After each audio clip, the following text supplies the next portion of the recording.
Welcome back to a collection of spaces. This episode is with Daniel Eatock, an artist and designer. I visited Daniel in his studio in Lower Clapton in East London, a space which each room has its own studio function for ideas, physical making, cooking a meal or sharing time with friends and family. I'd recently rediscovered Daniel's work through a show as part of London Design Festival, where he made skateboard decks inspired by the shapes of swimming pools, titled Alvar Wave and the Ripple Effect. I then spent an inspiring Saturday morning looking through Daniel's website, on which he chronologically shared ideas, realised exhibitions and created opportunities for collaboration going back to 1991. It connected with me through a wide mix of photography, concepts of furniture and ideas of projects yet to be fully realised.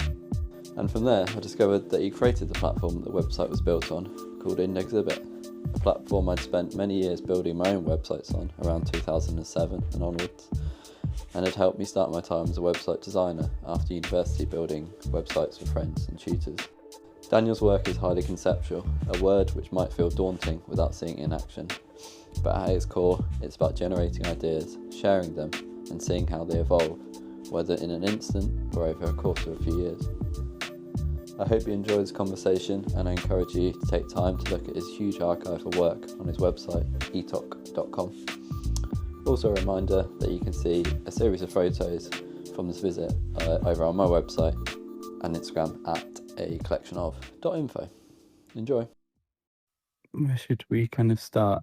Okay, so I came across your work, and I feel I'd looked at it in the past, years and years ago, through Exhibit and finding that platform. I don't know when that would have been, probably in one of the first years at university, when I was making websites then for like the local skate park and taking photos and things. And then just really enjoyed the simplicity of that platform, and I definitely want to ask you about that more, like, as we kind of go through the conversation. And just from listening, I listened to, I think it was either the Walker Arts talk or like the one other podcast that you've done, or the other conversation, Scratching the Surface, I think. So that was quite a while ago. So have you done many recorded conversations, or not really? I have, but some are published, some are not published. But I feel so I'm forever having conversations. Sometimes they get lost. I do lectures a lot, and performative lectures where they're recorded. But I think the two that you've seen are probably, I did re-listen to the Scratching the Surface podcast. I can't remember why. Someone mentioned it to me that they heard it. I'm like, I don't remember what I said. So I better go back and listen. It was like 2018, so it was a while ago. Right. And my head was in a different place then, but he's a good guy. I forget his name. I haven't listened to any. I searched your name and I haven't listened to any more. But I don't know what number you were on. Maybe less than 100. And now it's on like 300 and something, I think. So you're doing a lot more. And also the Walker talk as well. That was that felt like a nice moment to do, because I used to work at the museum. So when I left college, I graduated from the RCA. And then I got a job working as a graphic design intern at the Walker Arts Centre. And I loved it. What's like the equivalent of the Walker Arts Centre here? It would be probably a combination of the ICA and the Tate Modern. And we don't really have one. That's why the place is so special. Walker, it's in Minneapolis, which is in Minnesota. So it's not a major city like New York or Chicago. So because of that, there's like it's got more room to be independent.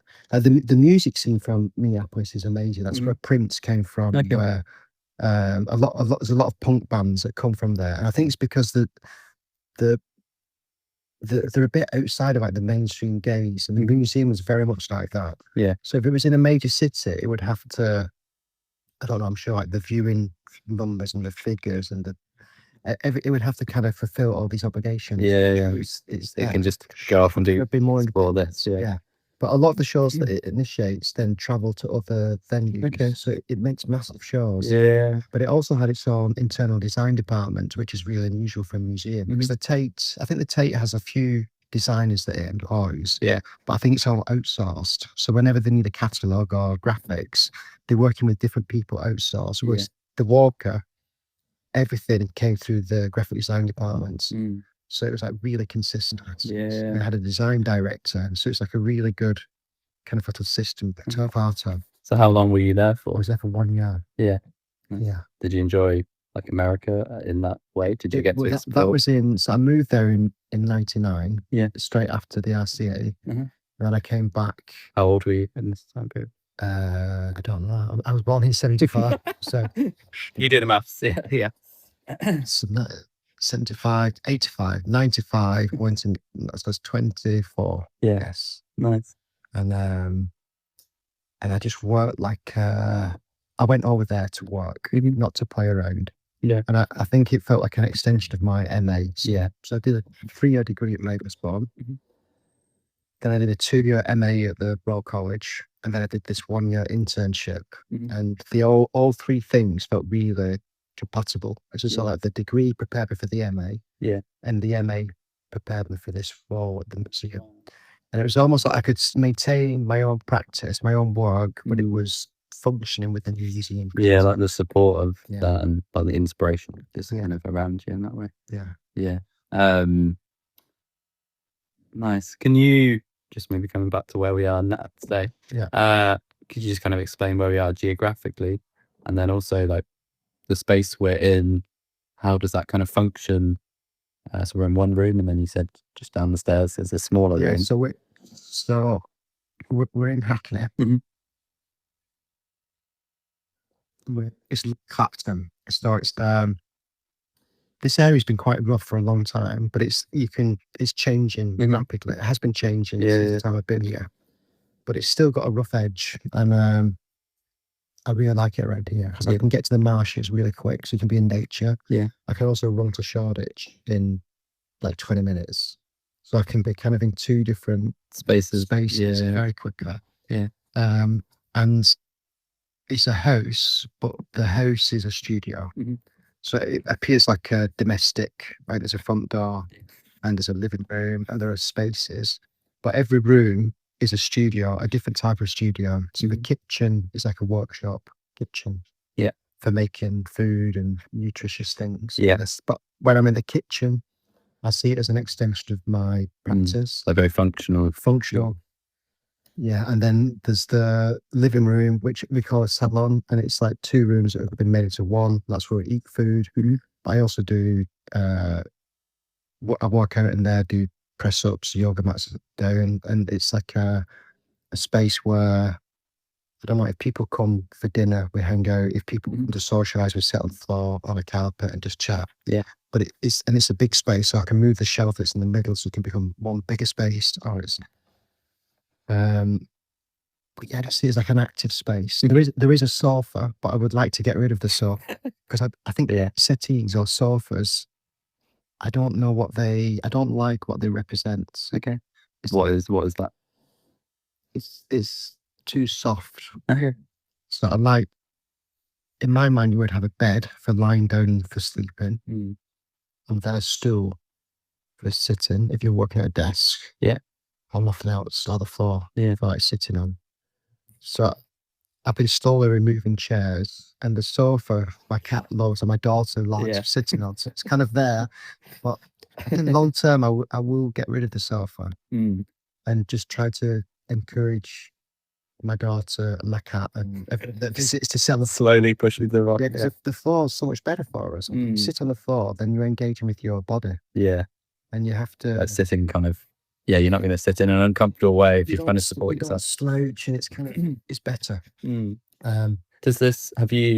you ever see a space like this, like before, or is it just evolved? I think it's evolved. So before, in the room that we're in right now, just to finish. Yeah. It's even though the whole house is the studio, this is kind of like the master studio. So this is the studio where I would make paintings and make collage. I'll do the production of physical things. So if something is made that needs like a fabrication, then it would be in this room. Yep.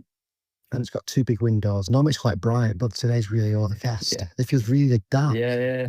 And it feels like the afternoon. The sun is behind us, so it's shortly the sun will be over there. Yeah. But usually there's a lot of light in here. Yeah. It feels really uplifting, and I love this room. Like I just like the scale of it. It's not too big that I feel lost, but it's big enough for my fit, for the size of me. It feels like very generous, the proportions. Yeah. And there's one big table surface, in the middle, which I tend to leave things out that I'm working on. And yeah, there's a lot of things on the wall that I've made, that I live with, just to, because sometimes I've been making different strands of work, and as I'm making them, I'm not considering how they fit with all the other things that I've made. But if I live with them, if I hang it on the wall, I can see it next to something I made last week or last year, and I can start to make relationships between stuff. Yeah. And I don't intentionally study that, but it's just by living with it, I get to understand similarities or connections, and that's really important. Then all the other rooms have got different purposes, but they're all functional. So like my daughter's bedroom is her studio. That's where she sleeps. I have a library room on studio with a computer. That's where I do the study and the kind of the thinking work. And then upstairs there's other rooms where right now I've got a pal that's staying, and he's living, and it's his studio temporarily. And there's another room, like a guest room, that is it's open for anybody, like creative people, if they're visiting, then I like to host, and then just involve them in some kind of creative project. Yeah, rather than having everything, like having a studio in a separate place and having to be like, right, I'm going here and I'm going to make things. It's just and I never liked the commute. So have you had spaces like that in the past? I've never had a studio separate from where I've been living. I've always lived in the studio. Yeah. So when I was a student, I lived and worked in a place, and then all my life I've always maintained that. So before I had the house, I had a loft. So it was like a warehouse. So it looked more like a studio, and I slept on a platform. Yeah. And I've had different versions of, like, I've had a shop front with a basement that I slept in and worked from. But I've always, I don't have any separation between my life and my work. Yeah. Like it's one and the same. In a way, it's not work, it's I live. And the things I make are part of my life. So if during the day to put the washing machine on, and to prepare lunch, and to vacuum, and to make a painting, and to think about a sculpture, and to design a logo, it's all one and the same. Yeah. And I like that there's no, don't really have a hierarchy, or I don't prioritize. They all need to get done. So you need to clean your teeth, you need to have your lunch, you need to wash your underpants. Yeah. I need to make a painting. I need to feed my daughter, collect her from school, and figure out the next exhibition. They're all essential things. Yeah. And it's just trying to, in the day, there's a finite number of hours, and it's like, what's the most efficient way to get all those things to kind of fit together? So if I get stuck on something, if I don't know what I'm doing, rather than just sit there stuck, and I'll go and just to get your mind off of the stuckness. And often when you're not really trying to think, that's when I find the best ideas come. So it's the older I get, the more attuned I've become to ways of working that are very efficient. And I really enjoy what I do. Do you feel like the ideas and the thinking, is there like different, I guess you're saying, like, if you get stuck on something, you just go and do something else? Like, for me right now, I feel I'm just writing a lot of things down, and there's been a period of time where I haven't done that at all. Like, even looking at other people's work, kind of not overwhelming, but just like trying to get your mind in a certain place, and whether it's looking at other people's things or whether that feels like distracting. So my question is, do you like over time, have you like noticed those like ebbs and flows in ideas? Because from looking at your website, you're someone that puts out a lot of ideas. I wonder if you have like a stack of them kind of ready to go. But is like putting the ideas out, is that something you've always done? Have you always kind of put them out in that way? Yeah, so if we just talk around that, because sorry, there's a lot of things. Okay. So with ideas, ideas are easy to get, but it's like, which ones do you action? And how do you choose? And how do you store them? How do you remember them? Like, do you revisit an idea from a year ago or 10 years ago or 25 years ago? Or is it still valid? Yep. So all these are like questions that there's not really a simple answer. And it's recognizing ideas and recognizing, like we talk about like good ideas, bad ideas, a big idea. But an idea is just an idea. And until you've done it, it's nothing. Like there's no, by writing it down, that fixes it. So you could share an idea written down and that can become the work. There's a lot of conceptual work that's never fabricated, but it's just the fact that someone can access it by reading it. It might be spoken, it might be in a conversation, or it could be in a lecture or an interview. So if it was an idea is in the world, then I feel so my job is done. And I just try to give the idea the most truthful means for it to exist. So if it doesn't need any work other than reciting, then I'll always speak it. Okay. If I can write it, and that's better, then I will write it. If it needs materials, then it'll be the materials that are the most truthful to enable that idea to communicate the most efficiently. And when I make work, a lot of my work will have some kind of conclusion or answer. So I'm interested in like ambiguity, but I want ultimately the person that's receiving it to have that kind of like, I get it. Yeah. And if they do have questions, hopefully they'll get it later. And if they never get it, then I feel as though I failed or my work is not connected with that person. And I'm not trying to make work that connects with everybody. Like I just think of myself really, like in a selfish way. Like if I get it, I think somebody else somewhere will get it. If as long as it's got one other person, it's kind of like the joke about the telephone. Like the first telephone that was existed, no one knew what it was. It took the second one before they could kind of work.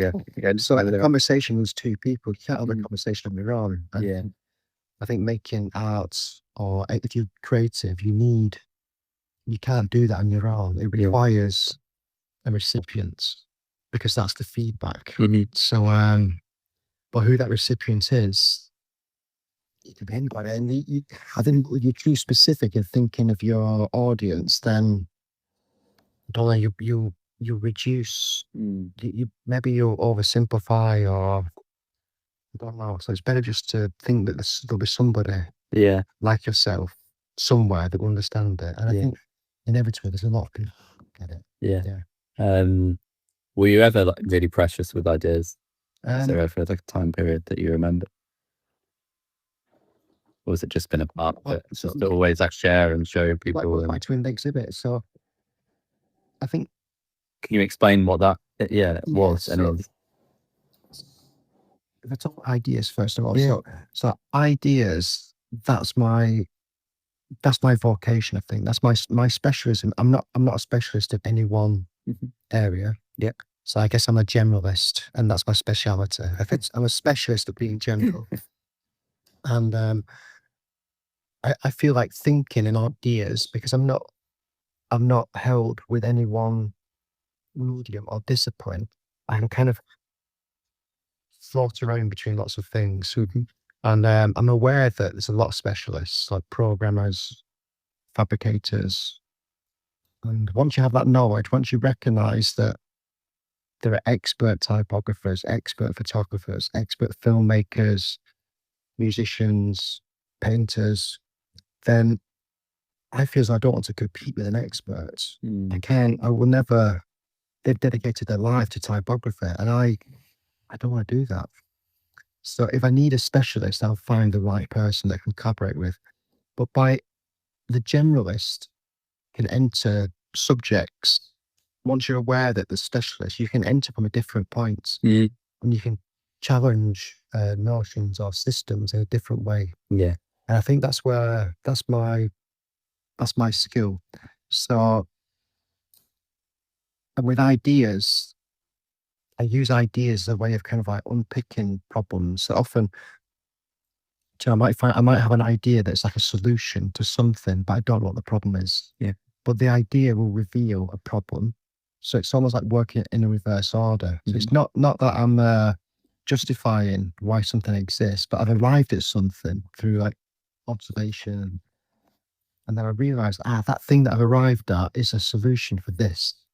But the answer came before the question. So it's like, and those things are really valuable. Even though an idea is just ephemeral, they're very, very precious, because I'm aware that not everyone has different types of ideas, but I want to treat the ideas I have with a lot of respect, because they're very meaningful. And if I just give them away willy-nilly or don't respect them, then they just collapse or disappear. So to go back to your question about how I think the best way of protecting an idea and kind of is to share it. Because if I don't share it and it's just written down and someone reads it and then does it, then no one knows where that idea came from. Whereas if you share your ideas, as a source, so you can share that in conversation, on a website, in print, in books, in lectures. But then there's always an origin. Like that idea can be traced back. So that's the beginning. The beginning of the idea started here. In this lecture that Daniel gave. And other people can build on it. I'm happy for people to take it and run with it. But I just want to be seen for the ideas that I've had. And people can develop on them. So early on, I decided to publish lots and lots of stuff. Sometimes ideas that were only half thought through. Like I didn't want to labor the idea. I just would, if I had the beginning of something, I would just share it instantly. And then other people could then go from there with that. Continue. And so I made a website, and I used the website almost like a public access to my portfolio or to my sketchbook. So it was in between, like a portfolio. Typically, it's kind of like finished projects. And you've usually been quite selective. You don't show everything. You just share your good stuff. A sketchbook is like a working document where you'll write everything: recipes, love letters, daft ideas, profound ideas. But everything's just in the sequence that you thought of. So I wanted a website that kind of did both things. It had like the good stuff, but it also had all the half-baked ideas, the shit stuff, the failures, random stuff, things that didn't really fit with the practice. Everything would just be together. And I thought my role is not to judge what is the good stuff and what is the shit stuff. I show everything. The good stuff will just automatically rise because that will be viewed more by people. And the silly stuff will fall away. But also sometimes something that was done very quickly that's a bit silly can become some of the best stuff. Because it can be very pure and can just like captures people's imagination. And looking back at it as the archive, me looking at it yesterday, some very small idea can really relate to now in the time, in those kind of ways. So by sharing on a website, when I had to build this website, this is like in 2001, I was aware that it was so archaic. It was like GeoCities kind of time. I don't know what GeoCities is. So that was what I started building websites on as like a 14-year-old. And if your website got too popular, if too many people looked at it, and that is a small amount of people, you would run out of like memory for that day. And it kind of reset. So it's kind of like a limited thing. So at the time I was making websites for like the local skate park, and there was a real community of people in Oxford, people in just all over, people in London, that they'd all have their own websites. We meet at a skate park or something in person. So that was just like a platform, way before like Tumblr and those kind of things, but that kind of linear, that kind of thing. So I get my thinking is that I wanted like a website, because there was all these rules that you should be able to get from one point to another point on the website with 3 clicks. There's all this animation, there's all sound. It was like it took ages to I wanted to look at an artist's work and have to wait like seconds before it would come up, and then it would move, and all these distractions. I'm just like, So the nice thing with the book is that by just picking up a book, you can sense from the volume whether it's a big book that requires a day to read, or a book you can just thumb through and read in 10 minutes. You can kind of sense. And also, you don't need to read it in chronological order. You can kind of start at the back, start in the middle. Yeah. You can kind of, it's a really nice object because you become very familiar, and it's a consistent, the codex, which is like the bound pages. That's now, everyone knows what it is. So we can play with the design of that, but we know how to navigate it as a holder of information. Whereas websites just felt everybody was doing it different. Everybody that was making a website was inventing and trying to do their version of it. So it's like an infinite number of just becomes overly complicated. And it's like, I just want to access the content. I don't care how it's presented. Just present it simple. So I designed a system where it's an index and then an exhibit area, so you could go anywhere out to get anywhere. And I thought that works really well. Let's share that as a format. And encourage people to do the same. Okay. And then anyone that copies that format, I'll link. We'll make a list. I feel like I remember that. Yeah, and that was its origin. And then I met a programmer that designed a CMS system to enable that to happen easier and more efficiently. Yeah. And we made it and called it Indexhibit. And then we just did it grassroots. We didn't do it as a business. We just did it as a just download the file, have a server, and then upload it. Yeah. And but it was quite big. Yeah. At a certain point, and it was. When was the peak of it? I'm rubbish with numbers. That I don't know. So that for me, maybe finding it 2000. So I went to university in 2007. It was like around 2007, 2008. Like you said, you started it 6 years before that. So I don't want the peak was. But but we got it was the numbers. No, I don't. I know it was a lot. Yeah. I made websites for friends, websites for our degree show on there. For like tutors after university, like kind of first little paid jobs and those kind of things.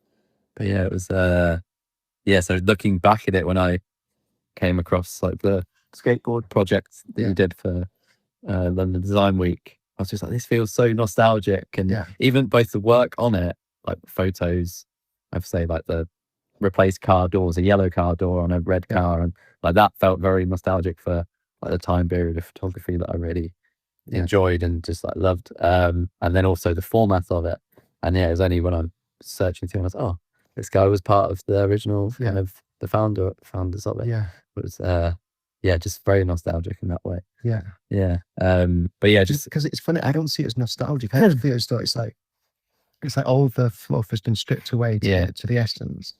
And I feel now the internet is such a different place.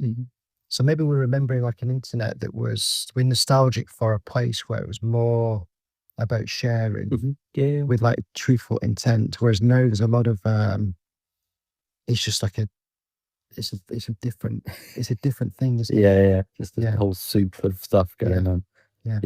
Because like you were saying about going on someone's website, and like during that time, like me and my friends had a platform where we would post other people's work. And when you're just looking at something, you're, this is so inspiring. But like got the flash loading in and things are moving around, you can't save the images. Whereas that like we just had a WordPress blog, and I guess that was the evolution after a little bit. You just drag it, save it, and go, this is Daniel's work. Look at this little project that he did. That was like really, really exciting.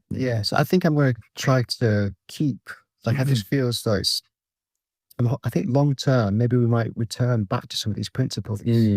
So my website, I don't update it as much now.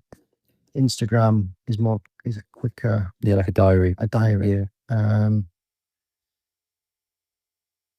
also there's a lot of stuff that I make now that I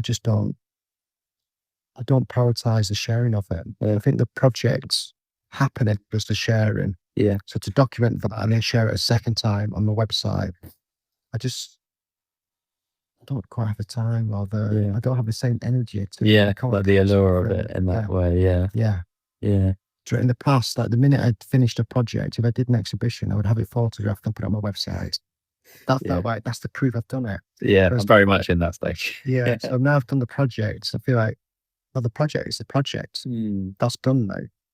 I don't need to document that and show it a second time on a website. So that's what I was thinking about, like the ideas, and just if you come up with something and you're sharing them on this platform, you kind of asked the question, but is there like I need to get this kind of out there, and this is like a shiny toy or shiny star, but you say that's not, you don't think of it, it's a slower process. I go through phases where I might realize towards the end of the year, shit, I've done 2 days of filing. I've had to do a lot of work this year, and there might be only 6 things on my website. So it appears like these are the 6 things, but that's like the tip of the iceberg. There's loads of stuff I could put there, and I just haven't done it out of. It's not laziness. I know a lot of stuff, but it's I guess I've not prioritized. I prioritized other stuff. Yeah, that's the whole thing in itself. Like the documentation and the sharing is. Yeah, like you'd have someone doing that for you full time in that way. Yeah, and I have that for myself. Yeah, I do that, but like there's a lot of work to kind of capture these things and share them in a way that people will understand. It can be overwhelming. And I think last year I made another book, and that took so much energy to kind of gather the work to make. Have you got that here? Yeah. Have you got your other book as well? A few different books. It was like a collection of all your past works with the thumbprint on it. Yeah, I have that. Not that's in my those days. Yeah. So what was this one? This is a book of. So it's a monograph, but rather than sharing work with this idea that this is my work, look what I've done. It tends to be kind of what most artists' catalogues are. It's kind of like, with a picture of a painting, this is the dates, these are the materials, look how good I am, I've made it, and it's in a book. So I want to share work with the intention that it's more like a recipe book. So it's like, these are invitations, some are conceptual, some are practical. Look at the work, there's no titles, there's no dates. I'll try to, so I invite you to add one thing to another. So that's like the fundamentals of like basic sculpture. Yeah. So like one thing is one thing, another thing is another thing. And if you can find a way that those things can connect, that other people haven't seen before, then you've created something bigger than the sum of its parts. Yeah. And that's then inception, that's an artwork. So that's not a good example. But these are good. It looks nice on this side of the page. Yeah. But it's very simple. Yeah. So encouragement that these are the things I do, but you play with the same thing. You could literally copy and make one of these sculptures, but my intention is not really that. My intention is more, if you understand why I've done them, and then you apply that logic to the things that you're concerned with, then you'll be making your own work.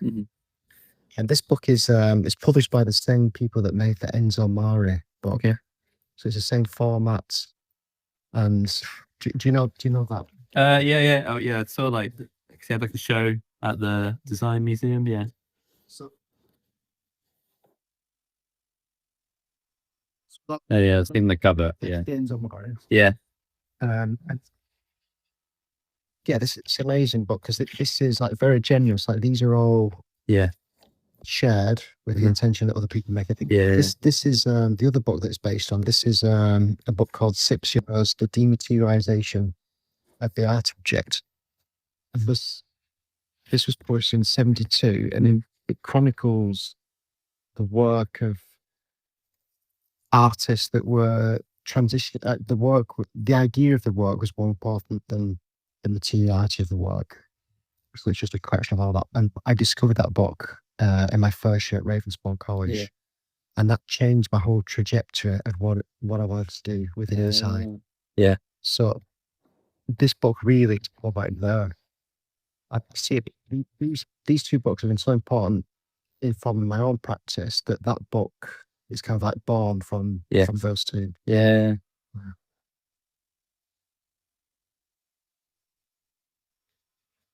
Do you, do you have like a preferred like presentation of your work, or do you feel they're all very similar? So you obviously do things in galleries, you've got things in books, you've got things on the website, you've got prints that people can buy and have in their own home. Are they all kind of hierarchy? Maybe are they all the same, or just one thing? Do you enjoy one the most? Which one do you enjoy the most? When people buy the work, it's like the ultimate compliment. Like if they like the work enough to buy it and to live with it, that work is connected with them. Yeah. Enough at that time. Yeah. So that's like a massive compliment. Yeah. To make a book is also a big compliment from the publisher because they believe in your work and that there'll be an audience that will believe in it. So to have the confidence from them to to finance and to proofread and support the process to make a book is also really rewarding. To do a show, it requires the gallery to like your work. So they're all really beautiful things. So when there's an externals like the publishing, the buying, the gallery, but I'm very grateful that somebody recognizes and gives their permission for it to happen. I guess it's the same in teaching and giving lectures as well, because you've been invited to do that.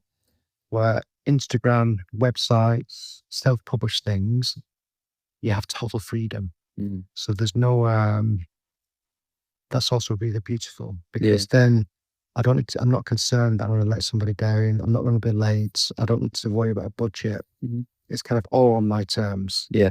And I love the radicality of I can just do anything unapologetically, just like this is what I want to do. Yeah. So it's not that they're all equal, like flats, but it's that there are different perks to all of them. And it's just recognizing them and being grateful that I can have that combination. I think if I only had one, I would feel restricted. But by having a variety of ways of sharing work, if it was just galleries, it feels brilliant, because it allows me to put the ideas into the world whenever then you feels the most appropriate. Yeah, kind of going back to the generalist in that way.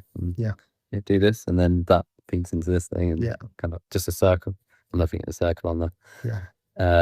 Which is like one of your artworks where you get, was it 20 people or a group of people? It's 12. It's basically folk. So if you think there's 12. Oh, yeah. So this circle was drawn by 12 people. Yeah. And each of those sections was drawn in 5 seconds. Yeah. So the drawing time, the whole thing took 5 seconds to create. But if you combine the time of each person, it's 1 minute. So it's like so it's like a form that connects with time. Yeah.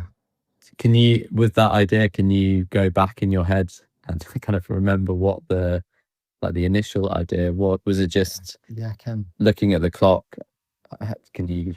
It's that reverse engineer that a little bit. Yeah, a little bit. So if you go to any museum, like if there's paintings, if you listen to children talk about art, they'll be like, "Oh, I wonder how long it took to draw that or to paint that." Yeah.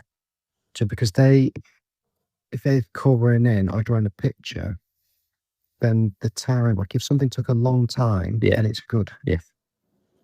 And in contemporary art, the time it doesn't matter. It doesn't matter if it's done in a minute or a second or a year. It doesn't really matter.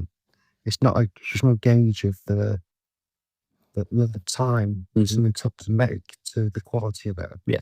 But if you think about old masters, there's a perception that these things took a long time, therefore that's why it's good. Yeah. But it's not really. It's more that they just have the brilliant ability to capture subjects and light and work with that material. And it happened that did take time.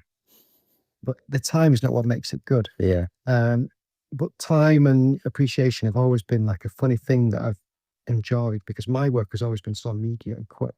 Yeah. So there's very little labour. But I've intentionally tried to make work where the labour is invisible. So some things actually do take a long time to create, but when you look at it, you wouldn't think. Yeah. So for example, I think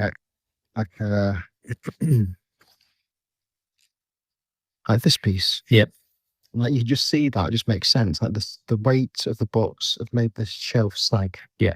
And it's got a straight edge. It's like, easy to understand, logical, nice.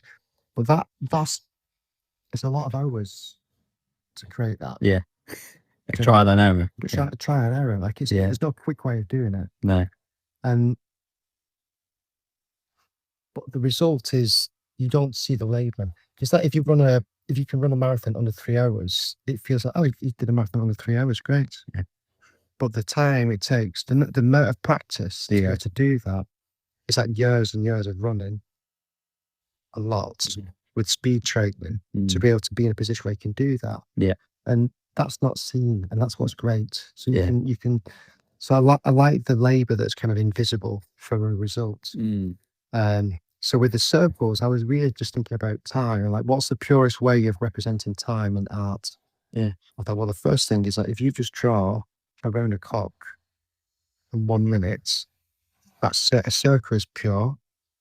And it's interesting that you're not drawing it with a compass, you just draw it freehand. So there's 2 ways of judging the accuracy. You might judge the accuracy of the shape.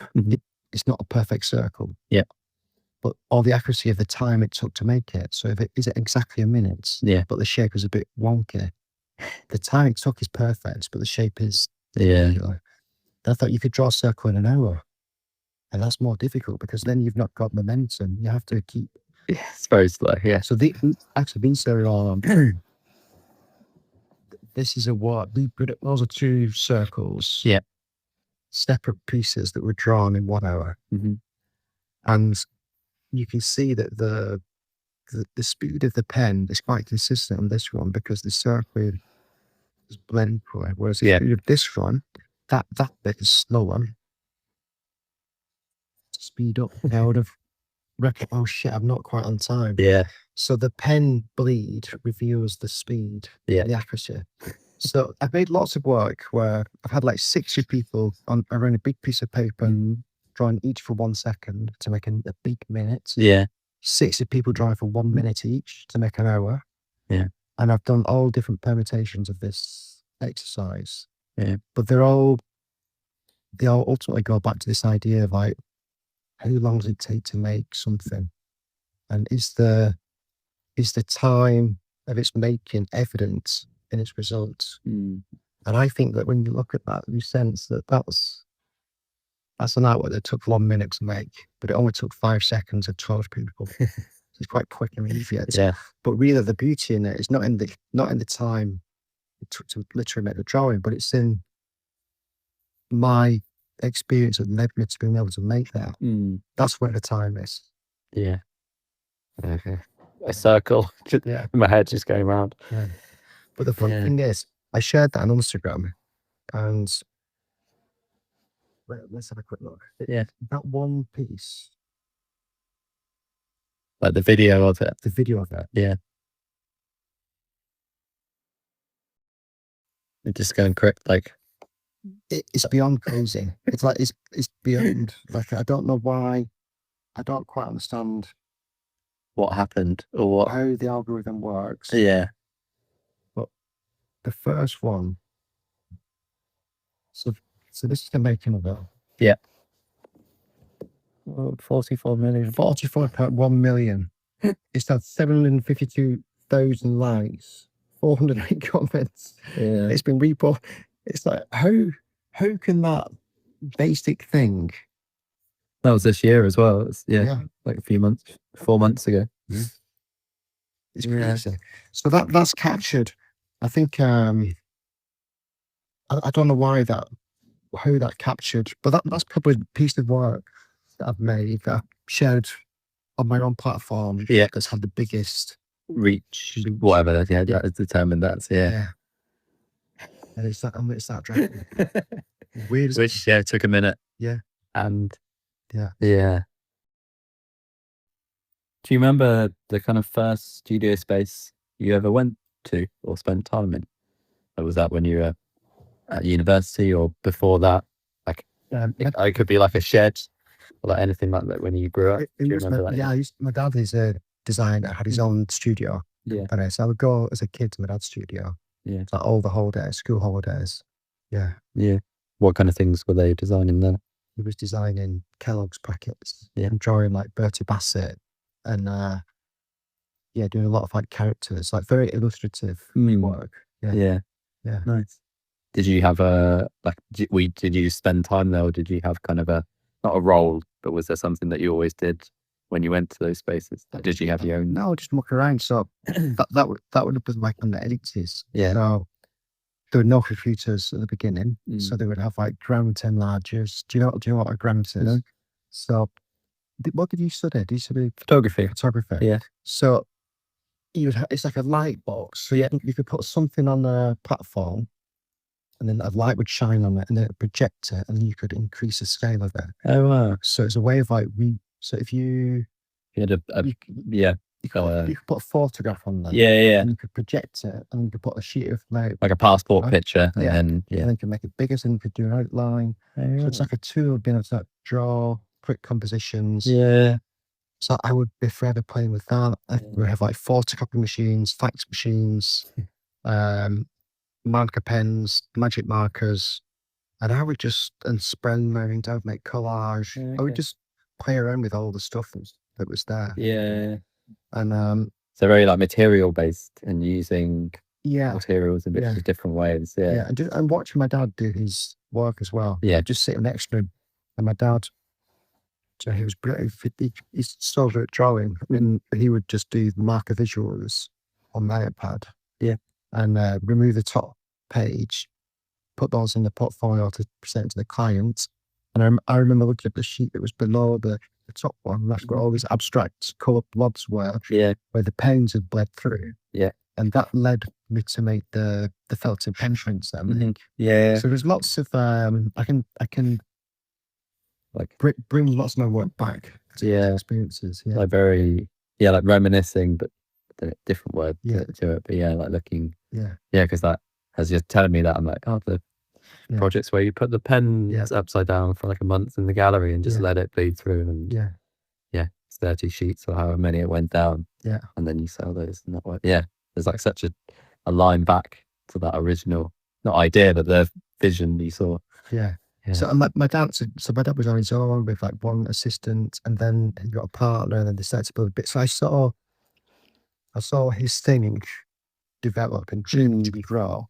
And even when I was at college, even at the RCA, I was, sometimes I would go to visit mum and dad, stay for a week, and I would go to work with my dad, and I would have my projects from the RCA. And now they had computers. Now I could get help to do fabricate things and work with some of the people that my dad employed to help me do things that I couldn't do on my own. So it's I remember those studios, but they were very commercial. There was they were not interested in like conceptual ideas or things which were alternative. Everything was like very mainstream. Yeah. So it's just getting a product. Yeah. But it's the Kellogg package. That's what we're going for. Yeah. Yeah. And it's quite a fixed form as well. Yeah.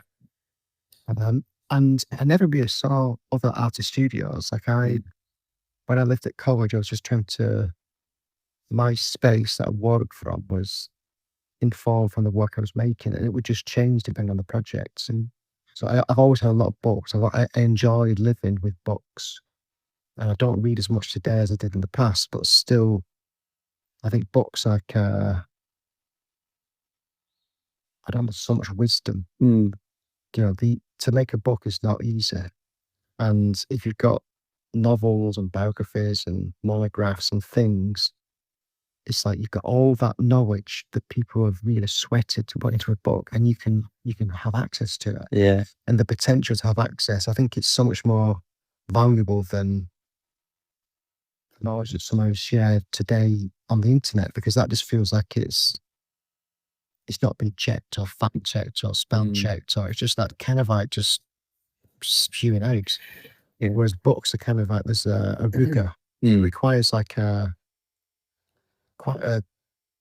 it's quite a big process to make, because you don't want to publish something that's wrong, because you don't want to have to reprint. Because it's so I've always so my studios have evolved. There's always been books. There's always been a table, and I try to not have a decoration. I want everything to have a purpose or a function or a role, but everything is very considered. I don't have objects that are just. I try to find out the best example of whatever that thing is. Yeah. So it performs its role. Yeah. Undeniably. It just works really well. Do you have that in like things that you buy? Yeah. Like whether it's like a water bottle? Yeah. Yeah. Yeah, I'm really specific in the stuff that I choose. Yeah. Yeah, like the t-shirt, the shoes, the chest, the drawers. everything. Yeah. Yeah. So some things like this was given. Yeah, like it's. Yeah, I want to get one purchase that will last a long time, be repaired. Yeah. So most things are kind of very considered in that way. Yeah, it's really nice. Yeah. I'm trying to think what else was in. Not if there's anything else. Do you have any other favourite books that you've got on the bookshelf there? Like when you say you're inspired by books, is that just books in general, or is it more like these ones that you showed here, which I don't like design led in that way, or is it just reading in general? I think it's the idea that a book can contain an insane amount of wisdom, and a lot of my books are contemporary, but a lot of the people that have made these books are still alive. But but we've got access to brains that lived thousands of years ago. Yeah, really wise people. So it's more. I just like the idea of what a book represents. Yeah, and I think I will just scratch the surface, like with the collection of books that I've got. It's come from my interest in kind of like art informed by design. That's kind of the thing that connects me from my library. And then there is fiction, there are biographies of people that I find inspiring, and that's usually to do with music or art or things that I've connected with through my upbringing. And I don't like cinema, but I like stories. But I can connect with a novel more than I can a film. A film gives too much information, so I don't know. It completes the picture too much, and it feels very fake. Whereas a novel, I can project into it. Yeah. So there was a time where I was reading quite a lot of fiction, but I always liked it when it was conceptual or ideas based, or there was something. I don't know. So because I have I see, but weaving through different things. My mind's just going back to the ideas, and going from the circle and like the dots on your dad's paper, I guess. And then I was thinking about like because did you come up with the idea for the Big Brother eye? Like, and what was, again, can you like trace back that idea to like a small nugget at some point? Are you able to kind of do that? And like, I think I was thinking of the Instagram video and how many people saw that idea in a very quick short space time, but I'm sure maybe the numbers were probably similar at that time period on like terrestrial television for kind of Big Brother. And what that process was like, working on what was like I don't know if it's call it a global campaign, but something of that kind of scale at that time when terrestrial TV was so viewed. What was that like?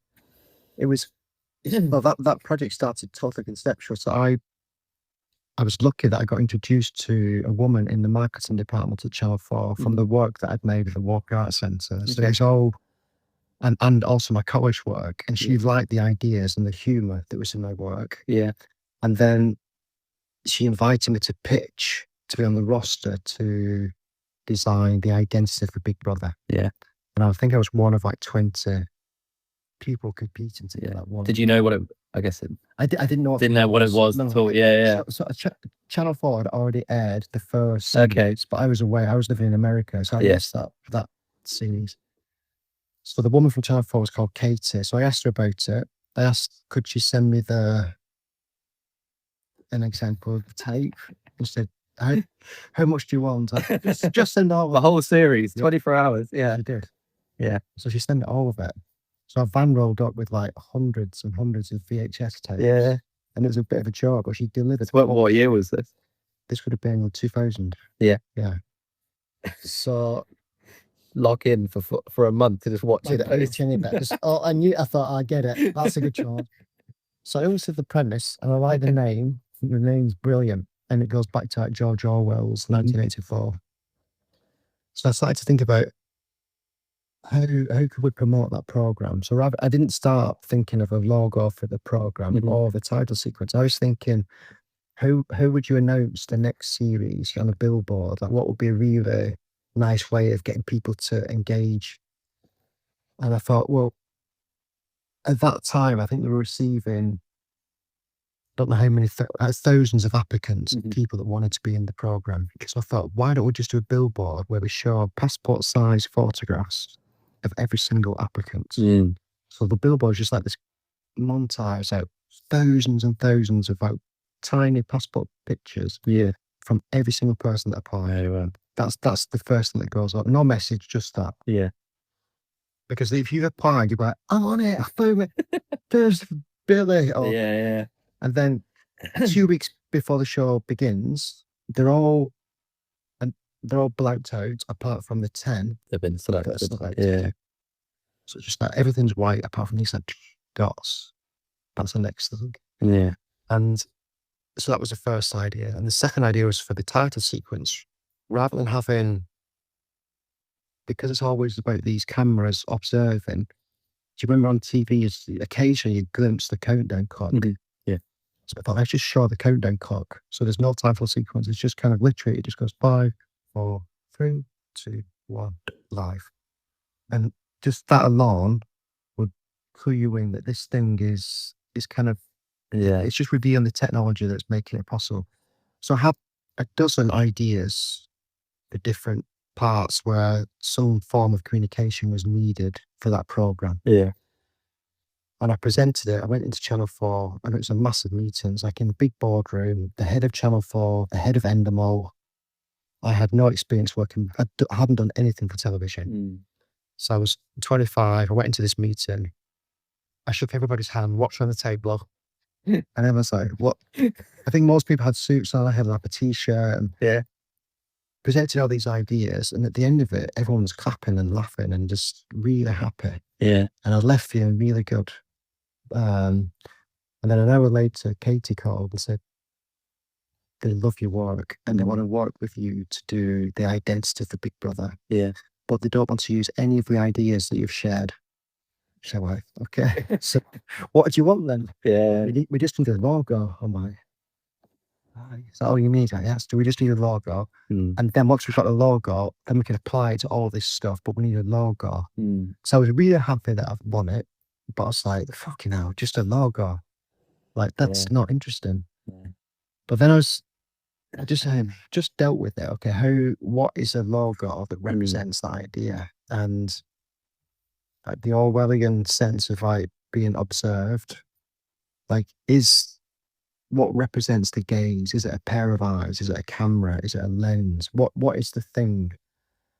And it became apparent once I started to do these diagrams that if it was a camera, there was no personality. It was not sinister enough. It was just like, you don't know what, because a camera there could be an audience behind.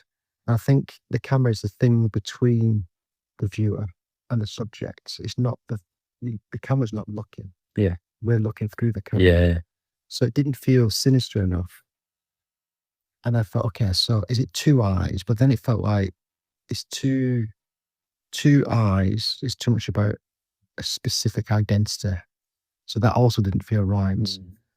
So it kind of became a single eye that was abstract. So you weren't sure whether it was a human eye, an alien, a cyborg. Like it was, but it represented vision. And it was very clear.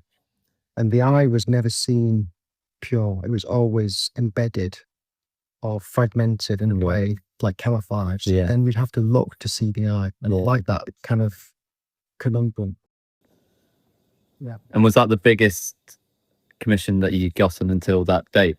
Or Probably still today. So it's the most daunting one because I had no experience. I was young. To just believe that every time they would ask something, have you done a title sequence before? Can you do that? Like, oh yes, no problem. Yeah. Can you do a radio advert? Oh yeah. Yeah, listen to the story if he's had that before. Yeah, that's right. I've never done any. All those things were totally new. So I was like in my out of my depth.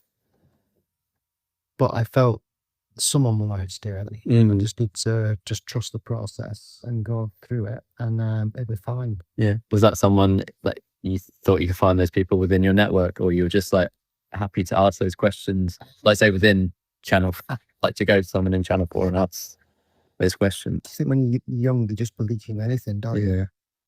I just believe that I could do it. Yeah. But no matter what, I'll figure it out. And by them trusting him, then I had to step up and do that. Yeah. So it's like a self-fulfilling prophecy. Just like you. Yeah, that's what it is. Yeah. Just get it done. Just do it. Yeah. Yeah. And then you did that for 8 or 9 years? Yeah, something like that. Yeah. Yeah.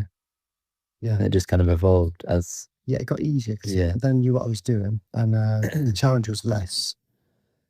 And I never watched the program. I've never owned a television. I didn't watch any Channel 4, and so I'm not sure that I really have ever connected with like the significance of what it was. I just did it and shared it, and I would see it on billboards. Yeah. But still to this day, I get emails or messages from people saying, "I can't believe you did that logo." Yeah. But I feel disconnected because I didn't know the program. I was never a fan of the program. No. Like I liked that. Like it's a program that was like trash TV, but also had like you could analyze it academically. So it's kind of like a bit in between. Back to the idea again. Yeah, the whole thing. So the idea is good. Yeah. But it's but I wouldn't want to consume it because I think you fall into it just fries your brain with that nonsense. Yeah. But I'm glad that it existed. Yeah. Yeah. Yeah, that's amazing. Yeah. Also, it's so interesting you didn't see it. Yeah. What are you working on today for the rest of the day? I'm about to go climbing. Nice. So I've been planning to go for a climb this afternoon. Yep. And I've got a set of works that I've been waiting for it to take to arrive, which it's just arrived. There you go. So I've got 60 compositions that I want to see as a set. So I make them all separately. Are these the rolling pin? Yeah, they're all rolling pins, yeah. Yeah. But rather than judging each one, I just make lots of them and then I photograph them and then I'll see them as a sequence and then it'll be like a set. So I'm looking forward to finish those. And then I have a couple of projects I'm just beginning. They're a bit different that have come from like a recent experience. I think there's some. I don't want to talk about it yet because it's not figured out. But it's like it's going to be hopefully it'll be a product that will raise questions of. So I'm collaborating with a scientist. So there's a chemical process that happens in this product that changes it from a yes to a no. And I'm thinking that the delivery of the information can be improved. So it's more of a design process, but thinking of how people interpret symbols. Yeah. Yeah. Have you made many products? I don't think I don't know. I've made books. I've made postcards, cards, t-shirts. Yeah. I think I was saying that and I was like, you made things on shelves and is a shelf a product? Yeah. Not really. But this is it. I'm calling it a product, but it's not really. It's a product, but it's also. It will be an artwork. It's like a functioning artwork or an artwork that can function in the world. Great. Perfect. That's what you need. Yeah. Yeah. Great. I think we'll finish it there. Cool. That's really good. Brilliant. Yeah, thanks. I hope you enjoyed that conversation between myself and Daniel. I had a really nice morning spending time in the studio and talking about the development of ideas and where those kind of ideas can come from and what it's like to kind of document those ideas over the course of a career, like Daniel's done. So you can find out more about him on his website, which is eatock.com, or over on Instagram. And also you can find out more about a collection of spaces on a collection of .info, and the same on Instagram. On to the next one. Over and out.